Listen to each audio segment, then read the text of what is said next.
Can Nick Mullens get the most out of the Minnesota offense? That more this week on the couch. If we're starting with Minnesota, it's Paul Charchian. Paul, Nick Mullens, the change has been made. How much of a change is it going to make in our lineups? Well, compared to the last couple of weeks, I think that it's going to be pretty different in accepting TJ Hawkinson, who has been consistently good and saying he's going to stay good. Boy, did Scott Fish unearth a great stat for me earlier today that I'm delighted to share with you here. When he was starting for San Francisco, I believe 16 games, San Francisco. Here's the average line for George Kittle. 10 targets, 7 catches, 100 yards. What? Jeez. Yeah. So if we're going to get anything close to that out of TJ Hawkinson, who has remained largely immune to these changes at quarterback anyway, I think he's the stabilizing factor. And he's the one guy that I feel like you can just plug into your lineup and not give any thought to. And it helps that Cincinnati's allowed the most yards to tight ends and the most fantasy points to tight ends anyway. So yeah, TJ Hawkinson, arguably the best tight end play of the week, even with Nick Mullens, and maybe, all that much better with Nick Mullens, as it turned out that there was, Josh Dobbs, the Josh Dobbs balloon obviously completely burst and, was basically just a non-functional passer down the stretch. Right. It's interesting how that happened. Joshua Dobbs was like, you think of like an air show where they're doing the barrel rolls and then like flames just break out and the pilot ejects. The pilot is safe, everybody. You see the parachute, right? That was Joshua Dobbs with the Minnesota Vikings. At first, it was quite a thing to behold. It was captivating. Yeah. Ooh, and then it went very bad, which I suppose the best way I can make sense out of it, and then I'll toss it to you, is Matt Walbin always talks about these 4-week chunks that teams consume the season in, and it takes them so in other words, there's a delay of teams catching up, of defenses catching up, and maybe that was just, hey, Joshua Dobbs is a journeyman, and defenses, once they see within the context of this offense how he operates, if they can take that away, he doesn't have a counterpunch. He doesn't have a second move. But anyway, let's reflect some more on the Joshua Dobbs, like the second Joshua Dobbs story of 2023. Yeah, and I think one of the frustrations, as I was watching the Monday night game and I was watching how the Giants used Tommy DeVito, I'm saying to myself, that's what they could have done with Josh Dobbs here. And, Kevin O'Connell really just turned him into a pocket passer, despite the fact that all the electric stuff was happening off script, scrambling plays. And they never really used that to their advantage with him, which was a big mistake. And I think there was another scenario where they could have been a lot more creative and let him make fast reads. They could have let him run more, and it would have been a different outcome for him. I think Kevin O'Connell really didn't get the best out of Josh Dobbs, and Mullens is your pure pocket passer. And this is more what this offense was set up to be built around Kirk Cousins and his immobility and arm strength. And Mullens does have a relatively good arm strength. It's just how quickly can he read plays? Is he going to be able to look to his second and third receivers? There's going to be a lot more challenges that way, but Mullens at least is going to be a functional passer who can get the ball farther than like 8 yards downfield, which was also something Josh Dobbs could not do, was get a completed pass downfield. So more optimistic there. We found out yesterday that Justin Jefferson's going to play because he did a charity event and some kid asked him and he answered. Wow, give the kid the scoop. Yes, Adam Schefter. Yeah, kid got the scoop. And so Jefferson's going to go, and man, Josh Dobbs just hung him out to dry on that pass that he took that giant hit in the ribs. So I know that I want to believe that this offense is going to be more functional now. We'll also be watching the status of running back. We don't know for sure if it's going to be a Ty Chandler opportunity to finally get a lot of work here, or if Alexander Mattison will make a quick return. And that'll be something that bears watching as well. And for those of us that have been banking on Mattison since Chandler since the preseason, really looking for an opportunity to see what happens if he touches the ball, 18 times in the game. Yeah, like Diego says, a literal hospital ball. That's a very good way to put it. Jefferson. Hospital Yeah, ball. yeah. Yes. Whoo. You mentioned Ty Chandler. Okay, and I'll just lead with my take because Shy, a fellow Steelers fan, asked in the chat room because it's the playoffs. We're going to take questions. I mean, we're actually going to use when we're here to help you, or at least here to take some of the blame when it goes wrong. So Shy asks, and this is a good way because because the beautiful thing about the playoffs, it's like your guillotine league. Like we're all in guillotine league mode now, right, Paul? Yeah, we're all finally in single elimination, right? Yeah. So we can talk about specifics, okay, and specifics then help us generalize. And Shy asked, PPR flex Jaden Reed or Ty Chandler, and let's assume for the time being that Alexander Madison's not going to play. And for me, Jaden Reed is probably too easy because he led the team in catches. Who knows who's healthy for the Packers? They're playing Tampa, pass funnel defense. He's getting contributions. That's easy. Jaden Reed's, he's almost a wide receiver too at this point. Like I'm trying to find a way to get him in my lineup, maybe starting him over people that I thought I would easily be starting in the playoffs.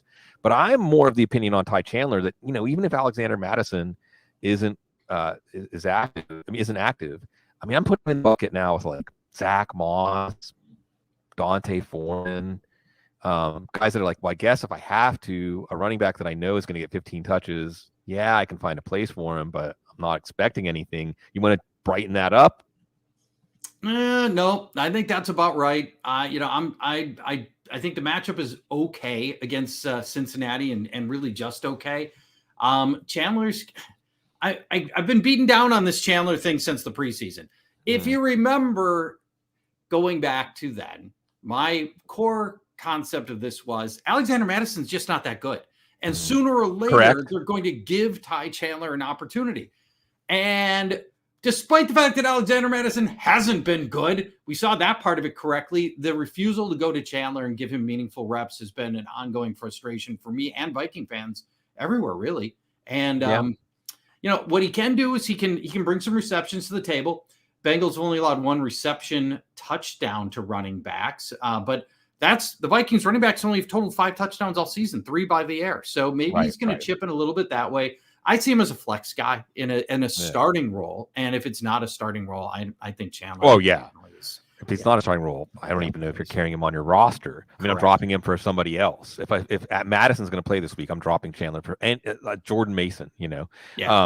And so because the Vikings just haven't been good at running the ball, that's the problem. No, not at all. Who knows about Ty Chandler? Because how can you really evaluate a running back? What's funny too about the situation is you weren't wrong about the Vikings' internal take because they went and got Cam Akers, and then Akers. Unfortunately, you busted that other Achilles. I think I know the answer to this, but I love Diego, and he's here. So, how you feel about Jordan Addison, Charch? So, okay, with Jefferson back, it's going to obviously Jefferson becomes a huge part of the whole offense and will garner a lot of attention. But it also puts Addison in these spots that we saw through the first month of the season in these high leverage spots. It's low volume but high leverage spots, where they can really deploy him now on some of the stuff that he does special, particularly downfield. And we saw those long receptions, and it helped that he had Kirk Cousins in his arm, but we saw those long receptions. So he turns 4 targets into hopefully 3 catches, and one of them's a long one. And I like that. I like that opportunity that he's going to get that he wasn't getting before when Jefferson was gone. He never really was able to turn into a volume receiver with Jefferson gone, which was a little disappointing. Particularly for somebody who really was a volume receiver in college. And I really thought that they were going to be able to find more opportunities for him, but maybe just the whole quarterback thing, with Kirk Cousins, everything might've been different with him. And we just haven't had functional passing since he went down. So I think that's a big part of it too.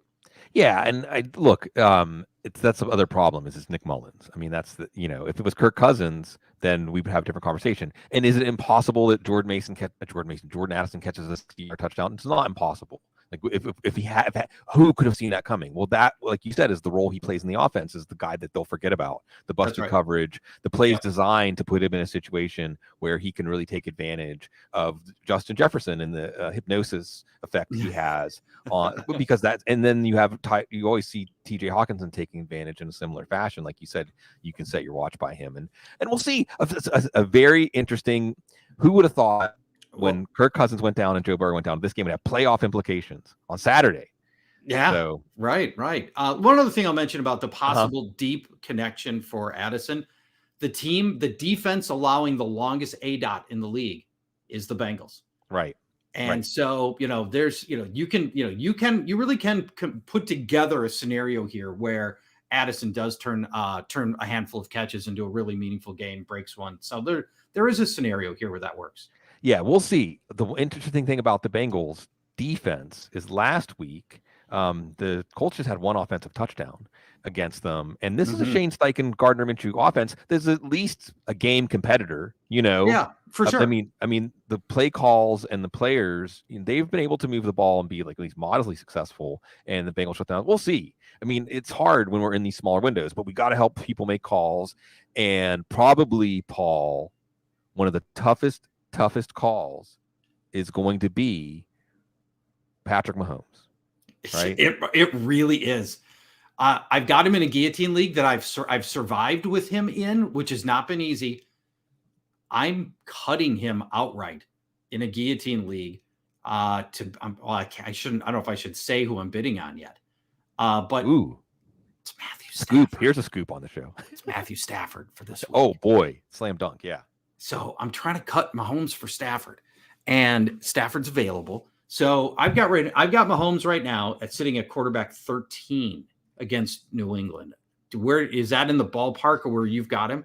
Yeah, I think that. Well, and this is going to be tough. And this is where I love that you bring in the guillotine league angle, and maybe it shouldn't even just be a guillotine league angle, right? That he's the ultimate sabotage drop. How gutsy are you? How gutsy are you? Or could it be like the reason you lost the fantasy Super Bowl? It's the reason you didn't win this year because you got cute and you tried to make Patrick Mahomes a sabotage drop. Anyway, I do think that it's been a long enough trend now that like this is the Chiefs' offense. This is the Chiefs' team now. Okay, right. New England's not necessarily a tough draw. And frustrating Mitchell Trubisky is not the same thing as frustrating Patrick Mahomes. And it is explainable. It's not mysterious. It's drops, it's misfunction, mal-execution. And that can be at least like, it doesn't have to break against him every single week. I mean, so if you watch him, it isn't like his level of play is dropped. It's just not there for him to produce at the fantasy level he has before it. It's just the drops and the quality of the offense. But, Bill Belichick going out playing spoiler, basically. What did you think, by the way, or did you even think anything? Did it even register when it's Tom Curran? So if Tom Curran's reporting it, that the Belichick's going to get fired at the end of the season, right? And I thought what was interesting about that is not that he's getting fired at the end of the season, or even that the word fired was used, although that's right, as opposed to the little part ways, because this is written in a lot of different ways. It's like, why do we know about this? Because this is the 189th time that a team knew they were going to fire a coach in week 15 or 14, but we never hear about it when they coach out the rest of the season. It's almost like I don't even understand. I'm baffled by it. It makes me feel like there's some sort of bad blood or ill will out there. But we will be saying goodbye to the Bill Belichick Patriots era, one of the great team coach eras in the history of the NFL. I think the perfect way that this could play out is they ask general manager Bill Belichick to trade himself so that they can get something, get some equity in return for the trade. Right. And then he trades himself to some other team that wants to take him on, and they get picks out of that deal. Yeah. I don't think it's going to go down quite that way, but wouldn't that be fun? Oh God, we'd be talking about that for years if it actually happened that way. It's, obviously it'll be a legendary run for him if it does come to that. I questioned the report just because of the sourcing on it. Might be okay. I don't know. I mean, Tom Curran's a notable guy. We've been following him for a long time. I'm not saying he's wrong, but he's really putting his neck out there if he's wrong. He really is. He's gonna be remembered for that. When you hear the name Tom Curran, you'll remember he's the guy who said Belichick was going to get fired when he wasn't. Right. So that's the only and Tom Curran, like you said, he's been doing this longer than I have, and I've been doing it for a while now. I mean, but it's fascinating because I was meditating on it, Paul, because it seems like from all indications, I mean, Belichick could just retire from football, but I don't feel like that's where he's at. Maybe he is, and if he is, congratulations to him. And he's like he's not even a Hall of Famer. I mean, he's an archetype. Like he's on the Mount Rushmore of NFL coaches. But I don't think he's in for that. I think he probably wants to try again. And I meditated and cleared my mind. Like, okay, this is not going to go well. First of all, you can see from the sample size that wherever Bill Belichick goes, it's not going to go well. I mean, I feel okay saying that definitively. Yeah. Like, I don't think it's going to go well unless he hires a bunch of people he's never worked with. Ha! That's not what he's about, and that's not what he's going to do. No. So which owner, which franchise is going to, when they are like looking at Bill Belichick, with the rest of us being like, well, we know how this is going to go. It's going to be like, I want that. And it's got to be Mark Davis, right? It has to be. God, that would be such a perfect pairing, wouldn't it? I mean, because he wanted it, got to McDaniels and Ziegler. I mean, he tried. He was like, look, hey, Mark Daniels, the whole fad of trying to copy the Patriots, that went out of fashion like 5 or 10 years ago. And you're doing it like in 2022, and that ended. We all knew how, or 21, or whenever he did it, that ended exactly how he thought it was going to end. Anyway. Okay, but Belichick's going to want to bring McDaniels on as his offensive coordinator, and he can't do that there. No, Chargers. What about Chargers? Well, Spanos is too cheap, though. I mean, that's the thing. Like, unless Belichick is going to say, like, I want to work with Justin Herbert because I see where it went wrong. I don't have a quarterback. I don't want to depend on a quarterback. But I just wonder, like, at this age, at this point in his life and his career, is he really going to, like, say, like, I mean, that's the ultimate test, right? Can he, old dog, learn some new tricks, like, in his 70s? And I mean, because Pete Carroll's going to be, I mean, he's the other old guy, but he's going to be Pete Carroll, and he's not even going to question whether he should try to be someone different. He's just going to be Pete Carroll.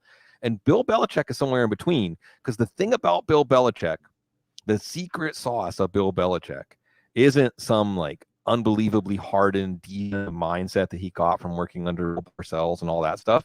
It's that he sees stuff and it's like, I'm going to steal that. I'm going to use that. I want to learn how you did that so I can do that. Yeah. Especially when stuff beats him, you know? Can he do that one last time? I mean, if it's an organization like the Raiders, I mean, I think it's the deck is stacked against him anyway. And I don't know. But this stuff is fun, and the getting back to Patrick Mahomes, circling all the way back. Oh, yes. So let's just get right down to it, and we can drill down on some of these offenses. But let's keep this like in the context of like Patrick Mahomes okay. But this question also implicates, I think, with the KC, we can talk about the running backs, because those are guys you might consider. I mean, if you think this game is going to be, wow, Kansas City is going to, it's like they've got to get this out and they're going to have a good game against New England. They can have a good game against New England. You might want to start McKinnon or Edwards-Helaire as a flex. I don't think we're going to see Pacheco, but basically how you feel about the quarterback, Paul, is going to give the first clue of how you're going to feel about any other player in the offense, right? Well, sure. Yeah, it's the lead pin, right? Absolutely. Okay, yes. So Patrick Mahomes, I think I know the answer on the Mahomes side, but I want to bring him up right away. Patrick Mahomes or Tua, assuming Tyreek Hill plays, which isn't necessarily 100% assumption. Tua against the Jets or Mahomes against New England. Yeah, well, way to go, by the way. I had told you I had Patrick Mahomes at 13. I got Tua at 12. So you're tying my hands here with this one in particular. Right. We're testing really ranking. Fun. Yeah, right. You know, so back to Mahomes for just a second. Now let's talk to it for just a minute. Yeah. I did some diggings on his deep ball passing. Have you heard some of the numbers on this? Okay, so this is the thing that's killing Patrick Mahomes is his inability to come up with these big plays on deep passes. Here's where he ranks. So some of the deep ball ranks, 20 plus yards passes. Completions, he's 20th in the league in completions of over 20 yards. Completion percentage, Patrick Mahomes, 32nd, Sig. Touchdown to interception ratio, dead last in the league on a 1-to-6 touchdown to interception ratio, which buried in that is he has one touchdown on a pass of longer than 20 yards, Sig. I mean, when you think of in the Patrick Mahomes era, and I think he's got his own era, Sig. Right. If we think about long, deep passing, right? You know, long ball passing, Patrick Mahomes is the first guy that comes to mind over the last 5 years. I mean, this, he's to use your word, he's the archetype of that. And it is completely dried up. And that's, I think, you can do a lot of things wrong, but when you complete a 60-yard touchdown pass, it doesn't matter. how much went wrong before that, because you got that at the end. And that's what he hasn't been able to create those big plays, the easy, I'm just going to call it easy, the points that come out of a 60-yard pass. So that's, I think that has hurt him a lot. Here comes the Patriots. They haven't allowed a multiple passing touchdown game in 5 weeks. That defense, which took a pretty big step backwards when Christian Gonzalez got hurt earlier in the year. Yeah, and Matt Judon. Yeah, and Matt Judon, right? I mean, they went on about a month-long tailspin against the pass. But Belichick's largely been able to get them back to close to where they were. They cut Jack Jones, and I think that was probably overdue. And I think this pass defense has played a lot better. So I don't think Patrick Mahomes suddenly – I don't think this is the first time in 6-7 weeks where Patrick Mahomes suddenly puts on a Mahomesian-like performance. So – yeah. So you're and the bottom line on the Tua question is you're sticking to your guns. It's not like now that I put it to you that close, you're like, you know what? Maybe I need to flip them. You're like, I'm gonna stick to Tua. It's only one spot, and I have the exact same numeric ranking, 8.25 out of 10 for both of them. And okay, do I love the Jets matchup? No, they just dropped the hammer on C.J. Stroud, who rolled into that game as the league's leading passer by yardage and left it late in the game with 91 yards. Desmond Ridder the week before, 121 yards. I mean, this is turning into one of the great pass defenses in recent memory. So I don't love Tua here, but under the presumption that Tyreek Hill's going to go in this game, then I'm going to stick with Tua and the upside. He threw for 243 yards and 1 touchdown 3 weeks ago when these teams met. So. Yeah. And that with Mostert scoring twice, and it was a blowout win for the Dolphins. And it's going to be really fascinating watching that one as these two different forces going against each other. One is that Miami just dominated them in the first matchup, but the other is that the Jets are peaking right now on both sides of the ball. Yeah, I mean, it's strange. Zach Wilson found himself, I think, at least for a week. I mean that certainly could implicate like Will Levis and 2 quarterback superflex. You're not going to get too cute with it, but certainly, you're much more comfortable. This Houston-Tennessee matchup, like, hey, here's Derrick Henry as a weighty player in fantasy matchups again. Andre Hopkins, even Chiggy Okonkwo, because this is the Houston Texans offense that made Zach Wilson's dreams come true last week, right? So, I mean, but you're looking at the very short term. Because I think it was like Peter Schrager or someone that said week 1 is a liar, and we talked about week 1 is a liar. Well, every week in the NFL is a liar. Every single week is a liar. In the sense that it's the range of outcomes in any particular matchup is wider than the one way that the matchup goes indicates to us, and that's why it's so hard to nail this down. But at the same time, you don't want to just feel free to ignore whenever a team has a look different than what you've seen recently, and you certainly don't want to ignore, I'll go to the next guy, right? And again, I really quickly, since we're on Miami, really quick, I think Mostert has to be in your lineup. I think the way they go to him is Achan's tougher. Achan is tougher because there's that one long pass away from him being fine, and he's still getting the passing volume. But there's definitely a script in this game where the Jets come out and the Jets are feeling it, and the Jets make and if Tyreek Hill, even if he plays, but he's not quite as dangerous, or they're not afraid of him, they're not creating all that space in the defense because they're not afraid of Tyreek Hill, then Achan's a little more boom bust. And obviously you're playing Waddle. I mean, there's more of a chance now. And Tua's tough. Tua and Mahomes, I think both are potential bust scenarios. I think they are. And then you bring in enter stage left. Let's come back to the game Saturday, Paul. From the University of Washington, Jake Browning. What a great story this kid has been. Saw him a lot in Vikings training camps where I think they cut him, 14 times at various stages. That's not an exaggeration. Yeah. You may have already, you may have heard this during the broadcast that he was on I think it was the Thursday night game. This staggering. And I'm still trying to figure out how it's even possible. Did you hear the number of touchdowns that he accounted for 91 in his senior year? 91. How do you have a 91 touchdown senior year in high school? What do you play? It's like 10 games, right? Yeah. You scored 91 touchdowns in 10 games? Unbelievable. That's staggering to me. I was looking real quick, and I'll toss it back to you to see what you think about Browning. And I'm going to be, I mean, look, I'll just say this: like someone says, I'm thinking about Browning over Mahomes. No, you're going Browning over, and you can add in the Vikings defensive perspective because Brian Flores, like you tried with the Patriots. Hey, you said, well, Patriots, Loudon and Gonzalez, start your players against Patriots for a month. You were right, but if you just stayed stuck there, things change. Brian Flores' defense, problemas, muchos. Yes. Early, you know, I mean, the 3-0 game against the Raiders maybe ain't nothing to be proud of, but it is something, some momentum. But I'm looking at Jake Browning.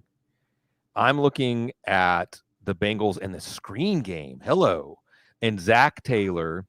And I remember last year, Bro really came on when they just went simple. Sometimes the answer's simple. This is one of the biggest Achilles heel of coaches, Paul, that they'd overlook simple answers. They just overlook the simple answers, right? Yeah.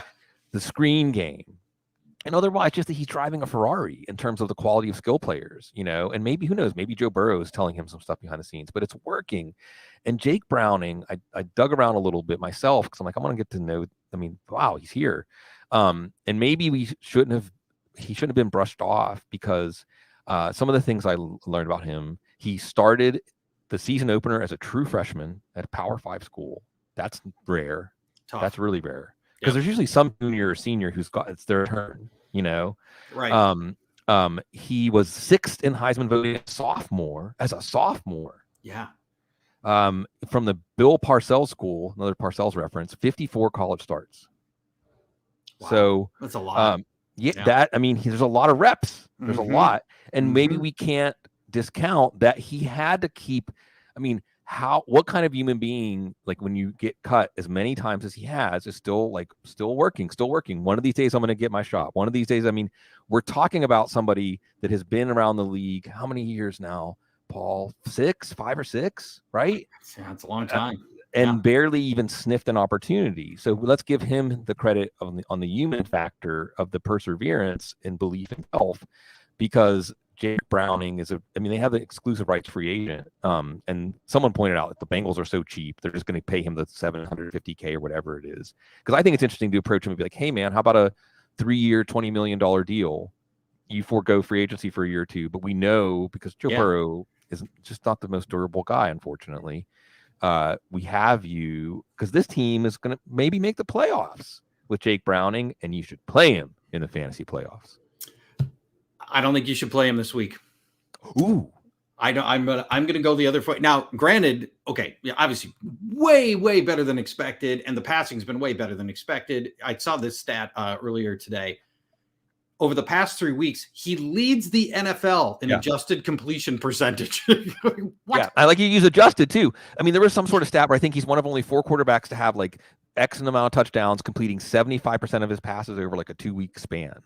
Unbelievable. But I think the Vikings, you referenced this earlier, Vikings defense has gotten very good on really all sides of the ball. But the Vikings over the past 8 games are 4th in pass coverage. Over the past 8 games, they've given up 6 passing touchdowns. They got 9 interceptions. And they know this kid. You know, they've got so much film because he's been on and off this roster so many times. I think that actually might matter here. Where if you've been breaking down Jake Browning tape in preseasons, you know a bit about this kid and what makes him tick. So I think they've got an advantage right here, and I don't love him in this spot. I've got him as my 18th ranked quarterback. So I'm not chasing the box scores of the last couple of weeks. I'm Browning in what I think is a much tougher matchup in Minnesota. Yeah, well, it's going to be great to see. Just as a quick counterpoint, please. We could stay on any particular case this week and really drill down for a while. But the last 6 games Minnesota has faced Green Bay, Atlanta, New Orleans, Denver, Chicago, Vegas. So not a good offense. I mean, Jordan Love has come on, but not really a good offense in that whole bunch. Justin Fields is, tough to defend at times. We'll see. This is why we like it. This is why we like fantasy football. I mean, and no matter what happens, we say we should have known. We could have seen that coming. And again, the fact that this is against the backdrop of a game with playoff implications for both teams. Minnesota could still win the division. It's not like that outlandish. If Detroit trips up against Denver, like Minnesota can go into Cincinnati, win Detroit, because they played Detroit 2 more times. You mentioned Matthew Stafford. That may be the question for Stafford, Paul, is how many quarterbacks are you starting over him? Handful, right 3, now, 4. I got 4. I got Stafford at 5 right now, and for me, it's Purdy, Lamar Jackson. It's such a good matchup. I just want to believe that it's going to be more like last week than it was like the prior 6. Dak Prescott, Josh Allen, Matthew Stafford. This Washington defense is angling to be just historically bad against the pass. They're bad against everything, but this pass defense is just so bad. Multiple passing touchdowns allowed in 2, 4, 6, 8, 10 of the last 11 games. Right. That's staggering. Yeah, and that Mac Jones, and that includes the only one who hasn't. Tommy DeVito had his great breakout game against them, right? Yeah. Tyrod Taylor. Yes. Desmond Ridder is in that group. It's that, and Stafford also looked fantastic in Baltimore. That was the game. If that wasn't the game of the year, it was tied with game of the year. In terms of, it made you start to get the ball tinglies, because that the playoffs bring out something else in players. And Matthew Stafford has had that happen for him. Lamar Jackson hasn't yet. And Lamar Jackson, in the end, the Ravens won, not because of Lamar Jackson, though, because of amazing, unlikely. I love citing this stuff. Tylan Wallace had not returned a punt since 2018. Oh, geez. Wow. He was the backup punt returner. Devin Duvernay got hurt, and it was like, who out here has returned a punt? Well, I did 5 years ago. Right. Get in there. You're the guy. And now, go ahead. I've seen the grousing online about the several blocks in the back on that play that went uncalled. But this is that tricky thing where, refs more than ever are determining the outcomes of games. And, we don't want them to do that. And then, we go back and we Zapruder the film. Oh. And then we get upset if they don't make the calls. We're upset if they do make the calls. Right. There was legitimate blocking in the back on that play, but it's still, they found a way. I just thought the Rams were going to get housed, honestly. You had Cooper Kupp limping into the game. You'd done nothing for like 5 weeks. And, and the Ravens defense had been so good. I really did not expect that game to go that way at all. And I thought it was a tribute to the Rams and Matthew Stafford. Yeah, well, it shows how important the quarterback position is. Again, I don't like to beat a dead horse, but quarterback wins is a real stat. Quarterback wins is a perfectly fine stat, because the player most responsible for a team's fortunes is the quarterback. And it doesn't fit perfectly in all scenarios, but it's not even just what Matthew Stafford does specifically on the plays, Paul. It's like when Matthew Stafford's your quarterback, you're like, we're in every game. We can we can win it. And it just changes how you play. It changes your mindset as a team. And I hope he makes the playoffs, just so we can see him on the road, maybe against Detroit. Wouldn't that be glorious? Right? Wouldn't that be glorious? Right? Yeah. This is some stuff we're rooting for. Again, downstream, as far as lineup decisions, there's not a lot to it. Wow, they're going to be a lot of Kyren Williams. Well, a lot of the Kyren Williams teams have buys probably, but a lot of Kyren Williams teams. Yes, Puka Nacua. Congratulations if you spent 100% of your waiver wire budget on him or on Kyren Williams after week 1. Those ended up being outstanding calls. So don't let anyone ever tell you don't get the hot waiver wire name after week 1. It's not worth it. You're going to waste your money. Puka Nacua has absolutely not been a waste of your waiver wire. Usually there's 3 or 4 true impact players at most on the waiver wire. Puka Nacua has definitely been one of them. He turned out to be one of them. Hey, while we're talking NFC North or around about NFC North, can we talk about the Bears? Mm-hmm. This Bears defense is a top 3-4 defense in the league right now. Justin Fields all the designed runs for Justin Fields, just unlocking what he can do in that offense. And, Luke Getsy finally got there. It took him a long time, but he finally got there. And I like this running game with Foreman better than I liked it with the cobbled together guys that they've had before, where they've had the most successes with him. I thought he's looked good. He brings you some power and a little bit of wiggle. I like him. Cole Kmet's becoming a regular contributor. I think this team is set to, at a minimum, play spoiler down the road. And, I realize where was this take a week ago? Had we talked a week ago, I would have been talking about the same thing, for the record. But, and I know that they just beat the Lions, but I think this is a fascinating team that's starting to come together in all the right ways down the stretch here. And I don't think they have enough wins to be playoff relevant, but No. I think they're going to beat some teams down the stretch that need wins. Yeah, well, it's just get excited, Bears fans. I mean, mostly excited. I'll explain. But again, for fantasy, so I think Justin Fields will be like right behind Matthew Stafford. I mean, I have a lot of confidence in Justin Fields in fantasy lineups this week. Not worried about the Cleveland matchup. And let me pause before, not just to gloss over this, that you mentioned Brock Purdy. Just let's not yada that. Brock Purdy number one. If you have Brock Purdy, you're starting Brock Purdy. And sure. Wow. And what a story that has become. That's one of the things about the NFL. I think it reminds us, I used to like to say the NFL is one of the last outposts of the true American dream, like the true rags to riches dream. And I think another thing, and it's why March Madness was my first love as a sports fan, is that the NFL constantly reminds us that really just about anything is possible, i.e. things, Joshua Dobbs, things that we consider absurd, things that we would dismiss as absurd become real on the reg on Sundays in the NFL. And Brock Purdy, Mr. Irrelevant, becoming not just Mr. Irrelevant. I mean, I found myself, it's just the mind puts together the thoughts. And I found myself just mentioning Brock Purdy in the same sentence as Joe Montana. And I'm not trying to say he's Joe Montana, but I'm just saying these are the points of reference you have when you're watching him play these days. And wow, Brock Purdy is that guy. And it just goes to show the union of scheme and talent and execution. And Brock Purdy's that guy. Justin Fields and the Bears. So again, for fantasy, there's not a lot to it, except Dante Foreman. And I find myself fascinated with Foreman because he is the lead back. With Tyson Bagent in, they had a 3-touchdown game for Foreman. Yep. It can be a good offense. And Kmet's in, and obviously DJ Moore's in. If you said DJ Moore is going to be elite with Justin Fields, congratulations, you were right. That was a great pick, and you're reaping the rewards of it. Now, seeing what they're going to do going forward, part of me, I mean, the big picture is, I think it's pretty much settled, Paul, that they're going to go forward with Justin Fields. Maybe not sign him to an extension, but they're not going to take a quarterback at number one, and they're going to get the number one pick. What it does is it gives them the leverage to either move the pick, which they probably will do, or Marvin Harrison Jr. Well, if they can move down to 3, what you want is someone that's sitting at 3 who wants a quarterback. After the Stroud Young thing, they're going to be like, well, I'm not going to just whichever one the other team doesn't want. I want to get that's the wonderful scenario.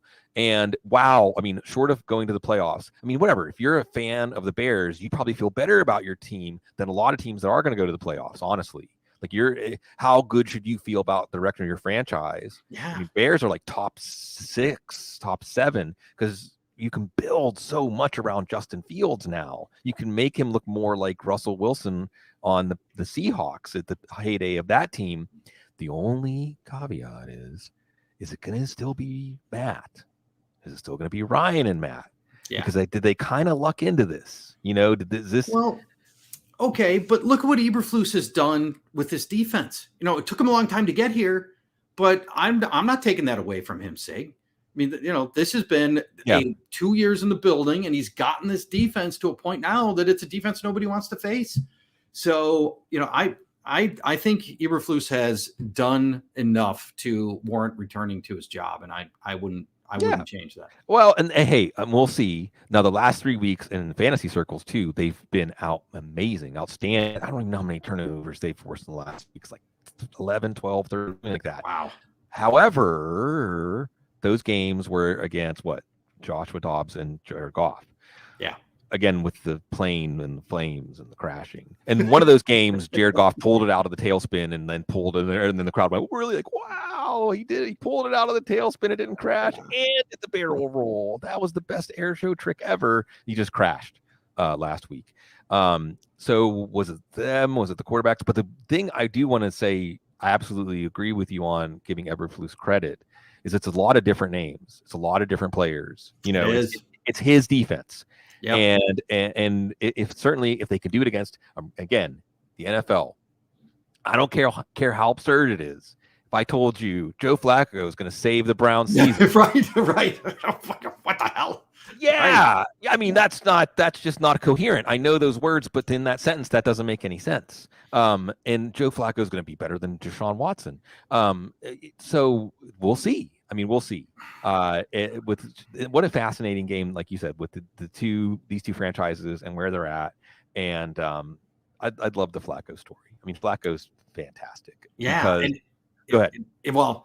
It makes you wonder why his phone wasn't ringing earlier, right? Whether you were the Jets in week 1 or if you were the Vikings in week 6 or whoever, right? Why didn't somebody just, give that a try and see what happens? Yeah. Because obviously it's worked out beautifully with almost 600 passing yards and 5 touchdowns in his 2 games, and he'd been on the roster for a week. Unbelievable. Yeah. And it makes you wonder, like Josh Dobbs comes over, has some success right away. Man, so maybe this game is just so much more instinctive, and it's just about talent than more. And it's emotional. It's an emotional game too. And we all know in our individual lives how emotions skew our perceptions and skew our decisions and skew like just how we go about our lives. And I think that's why CJ Stroud, you just see the calm. He is the eye of the storm. He is in the eye of the storm. And it's Joe Flacco has always been that guy. I remember hearing the story about Joe Flacco. And I like talking some positive stuff about Flacco because I said this on the show that Cecil and I did this morning. I don't want us to remember him as like, he's elite, oh, that terrible contract the Ravens gave him, or Jim Caldwell just pulled some magic out, and that's the only reason he won a Super Bowl and interrupted the whole Manning Brady Roethlisberger hold on the AFC berth in the Super Bowl. Let's also remember him as somebody that came in when Troy Smith was some sort of like malady, some sort of illness or something. He was supposed to start for the Ravens, and Joe Flacco comes in, and this is the guy that like Tyler Palko chased out away from Pitt to Delaware. Yeah. People that like to do that kind of analysis in the draft, like, oh, he transferred because of who? Of course, now you can't do that at all because everyone's transferring everywhere every year for any reason. Anyway, Joe Flacco shows up at Ravens camp, and he's driving like the beat up car. Right. I mean, he's like the anti-glam rookie, and he's true to that, been the anti-glam quarterback. Right. And my understanding was that this is the Ray Lewis Ravens. And he's thrust into the starting quarterback role for this team. And they just mercilessly beat him up in practices. Like they really try to break him, and he just pops up like no big deal, like Bert and Ernie or something. Like, okay, let's do the next play. And they loved him because of it. They really loved him. And because it just all went over his head, and I think that the Browns have just fed off of that, and him becoming their quarterback has almost been like therapy for this roster that's been through so much. And you've watched the Browns at times this year, and Myles Garrett, wow, what a breathtaking player he's turned out to be. And even with the carousel of quarterbacks they've had, they've still been at times a very good team against very good teams. And enter Joe Flacco, and he says, we're good, we got this, we're going to be okay. And they really humbled Jacksonville. I mean, Jacksonville's a solid team. We'll see them play Baltimore this week. And then for fantasy, the implications are, I think you're absolutely like Amari Cooper, you're in because the downfield passing is there in a way that it hasn't been all year.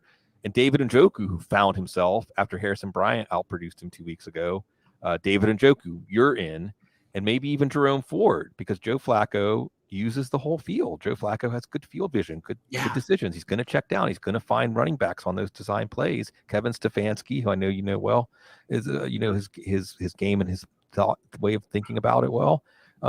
It works. Someone did the thing where they merged the faces, and the faces are so similar. But it's a good Flacco and Stefanski. Right. Yeah, they got the scruff, and I can see it. It's a good symbol. It's good symbolism of how someone can just come in, and unlike a Joshua Dobbs, where you can just adjust in a couple of weeks and say, well, there's a reason this guy's a journeyman. No, he's Joe Flacco. He can push the ball down the field.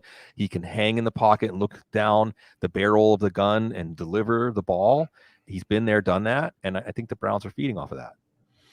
Yeah, it's I feel for the Browns because in an alternate reality, they're a really, really good team, and it's just been these things that have happened.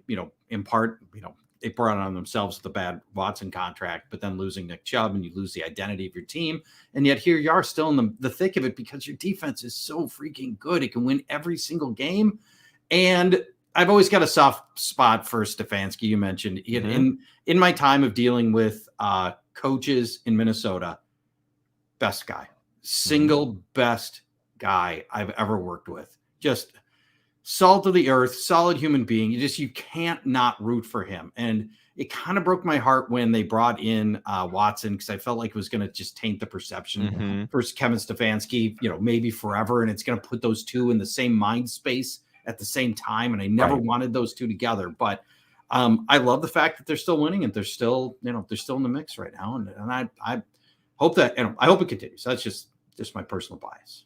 Yeah. Well, and hey, you remember Rashard Higgins? Remember whenever Patrick Mahomes got hurt and Cleveland should have gone into Kansas City and won that game? Nearly did. Maybe we'll see a rematch. Maybe just maybe we'll see a rematch. Who's to say the Chiefs would win that game at this point? Exactly. Right. That's the fun part of it. That's the fun part of it. Look, every team in the AFC is flawed. There's only one team that doesn't appear to be flawed right now, and that's San Francisco, unless you just think that after the bye, Dallas found themselves, and this is just going to be Dallas, which is possible. It is. But I think that on the AFC side, every team is flawed. Baltimore is coming around. Baltimore is really interesting just because they had 43 pass attempts to 15 running back rush attempts last week. And that's what we were all wanting with Todd Monken and all the weapons. And they used all the weapons, even though Andrews is out. Likely. And Beckham looks like Beckham again. How beautiful is that? Yes. And Zay Flowers, right? Let's get Keaton Mitchell and that speed involved. So it's going to be really interesting. Baltimore against Jacksonville. Baltimore is going to play Miami. And this offense could really take off and really be important in the fantasy playoffs. But they're still flawed. I mean, the Rams took them to overtime, and the Rams are a team that will be a wild card in, a weak part of the NFC playoff bracket. So, yeah, I think that the Browns with Joe Flacco at the helm, I mean, I'll give them that puncher's chance in any game against any of those teams in the AFC bracket. They're just because their defense is just good enough to win literally any game. And, that's that'll keep you in it. If Flacco can keep doing this, Flacco's got probably 14 playoff starts. He's not going to get to the playoffs, and it's just going to be too big a moment for him. And that's the whole thing. And the team can feed off of that. The team feeds off of again, it's like Matthew Stafford, right? The team can feed off the idea that we know what we're capable of. And I think one of the things that people probably don't understand is that I would guess, Paul, that most teams, and when I say most, I'm going to say at least like half of the league. At least half of the league believes they're going to win the Super Bowl at the beginning of the year. Right. Right. Seriously. I mean, I'm not saying that in a symbolic or figurative way. I mean, I think if you are going to win the Super Bowl, you have to believe first. If your team doesn't believe you're going to win the Super Bowl, if the coach isn't preaching and saying this is the only thing we're going to settle for is holding up the Lombardi Trophy, then you're never going to do it. It's never going to happen. You don't back your way into the Super Bowl, winning the Super Bowl in the NFL. It's just not the nature of the game. Yeah. Now I thought for me, you were talking about fans, you were talking about players and or organizations. The teams. Yeah. The organizations. Yeah. Yep. Yeah. That's all. They very, very optimistic all the time. And they're just built that way. And I just think that's just you have to believe. Yeah. And in the NFL, we've all seen it a million times, worst to first happens constantly. Jaguars last year, it just, it's just so easy to flip it around, flip the script in this league. Yeah, it is. And maybe some fantasy teams are going to flip the script in the fantasy playoffs. We see it all the time. And Paul's stuff at guillotine leagues. Hope you're in a guillotine league. And hope you're still alive in a guillotine league. Yeah. And I thought when I picked up Patrick Mahomes, I was going to stay alive in our league, and that went really badly. I didn't even have a chance for Patrick Mahomes to ruin my guillotine league season. And you'll get all our rankings, and we want to help you all, but we'll go off the rails here. I guess I had a bunch of different angles I wanted to go with this week, but you just injected something that I'm going to start out with, Paul, which is you mentioned about Stefanski working with, we have two sides of it, right? There's the professional relationship, but the whole time there's this professional relationship. You're in the presence of the human being, and you're groping each other. You're absorbing. You're trying to see how this person ticks, and they're dealing with you in a certain way. You mentioned, so that's one of the great impressions that Stefanski as a human being really left a very strong positive impression on me. When I just say, when you go back through your photo album catalog of the human side of covering football, I mean, really actually being there. And I think that litmus test is like when you consistently learn things that you can't share with the public. I had one period of my career that was like that, just for a few years. You're consistently learning things that like I can never share this with the public because you're allowed to have access. You're trusted to be there behind the curtain, and it's informing all of your work. But you can't, so that level of access. What's something else about the human side that really sticks out that you always remember? The thing that I think was my greatest misconception before I was in the media in the Twin Cities and able to have access to a lot of athletes, I labored under the belief that a lot of people do, that athletes are kind of muscleheads, and they're not.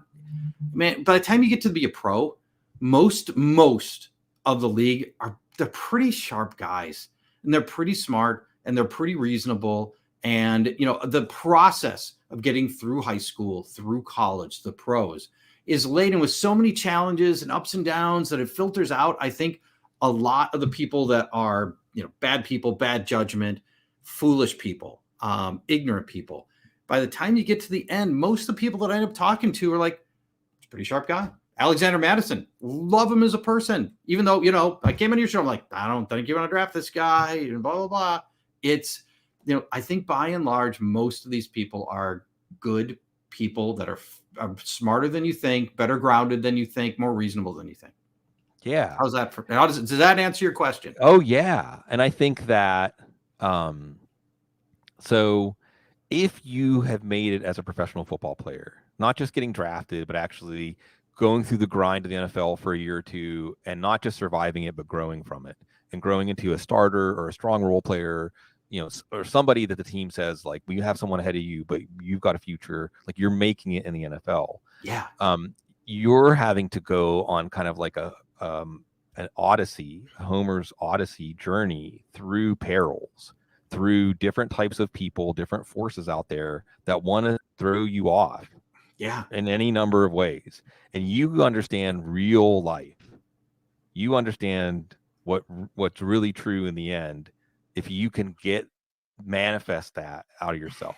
Because we've seen so many players that have the tools. We've seen so many players that have the background, have all the advantages. We see so many players for any number of reasons. I mean, the list of reasons that players have busted in the NFL is a phone book, you know? If you avoid all those things, like I was talking about Jake Browning, like how many times he had to be like, nope, I'm going to keep working. I'm going to keep focusing on football. And one day I will get a chance and I will show them that I can play. I want James Harrison to make the Hall of Fame. James Harrison, I think, is another good example of a guy who had to believe in himself. And I think that some of that comes with like a grasping of like real essential truths about this world and the world of people and how you make it in that world. So I love that. Okay, got to ask this just because it's like a stock question, but it's fun, and these can lead. Well, first of all, Christmas music. Just word association. I say Christmas music. What's your like emotional reaction, or do you even have an emotional reaction? Yeah, I've come full circle over the years on Christmas music. In my 20s and 30s, I really liked the traditional Christmas music. Nat King Cole, Johnny Mathis, right? Just belting out the classics. But then as I've gotten older, Sig,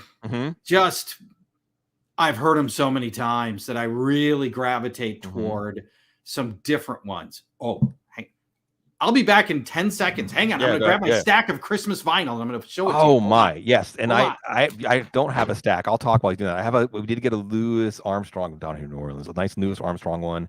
I think I've got Rocking Around the Christmas Tree. I think a Chipmunks Christmas album. That's the one. See, okay. This is what I'll spring all as he puts his earphones back on. Hey Paul, before you show off your Christmas vinyl, I got to ask you, I don't have a big Christmas vinyl collection, but I have the most important Christmas vinyl. Chipmunks Christmas. Do you have Chipmunks Christmas? See? Why would I bring that into my house? Why would you do nostalgia? that? Because of nostalgia. I taught myself how to play that on my little Casio keyboard when I was like 8 years old. Really? Wow. So I'd like to look for, by and large, just a little bit different, non-run-of-the-mill Christmas albums. So I'm just going to zip through them. I've got about 6 here. This, Murder by Death, is a really great band that very few people know about. They do it's kind of a soulful rock with a heavy cello component in it, which I love. And the singer's got a great voice like Johnny Cash. Murder by Death. This album is called Lonesome Holiday. Ella Fitzgerald, Swingin' Christmas. Oh, yes. This is right in your wheelhouse. Strong to the hole. Yeah. Yes. Ella Fitzgerald. So you do get all the classics, but you get Ella's take on the classics, which I love. Now, oh, come on. Yeah. Yes. Dolly's so underrated. Man, what a career she's had. What a person she is. All her contributions to, a million different things, the records she sold, the books, her book deal is unbelievable. She's provided millions of books to underprivileged kids who might not otherwise be reading. I love Dolly. She's a saint. She's a saint in the flesh. Exactly. And not just that, Paul, she cuts across all generations. Like Dolly Parton is one of the only people that is still captivating the children, still captivating young people. Yeah. It's still like not 0% of what she's doing has gone stale, right? Like she's everything Madonna ever wanted to be. That's a great way to put it. And the funny thing is, I'm seeing her even now, like today, as you mentioned, she's filling stadiums. She played Glastonbury, which is like, it's all like techno and stuff like that. Yeah. And, electronica. And here's Dolly Parton at 78 years old. So that's great. Yeah. Are you familiar with this one? No. Lowe's Christmas. Oh, wow. Is that Lowe is like super downbeat rock. Shoegaze, right? No, it's more minimal downbeat than anything else. And they've got just some great interpretations, Christmas albums. I think one of the great voices of pop music is Annie Lennox. Sure. Big pipes. This is her singing a lot of non-traditional songs that I had not heard of. And so that's a little bit different. And then the last one is a stone cold classic that, how I feel about jazz. Mm-hmm. And so that's the song, right? Like that's the one that hits you in all the feels. The Peanuts Christmas song, Christmas Time Is Here. Like that's it. That's the one that takes. That's just I become a kid again when I'm listening to that song. Yeah. That's it. We almost drove to Kermit Ruffin's the incarnation, at least in terms of spirit of Louis Armstrong. He does a Charlie Brown Christmas. We missed a couple of chances to get it performed, but got out to see some live Christmas music.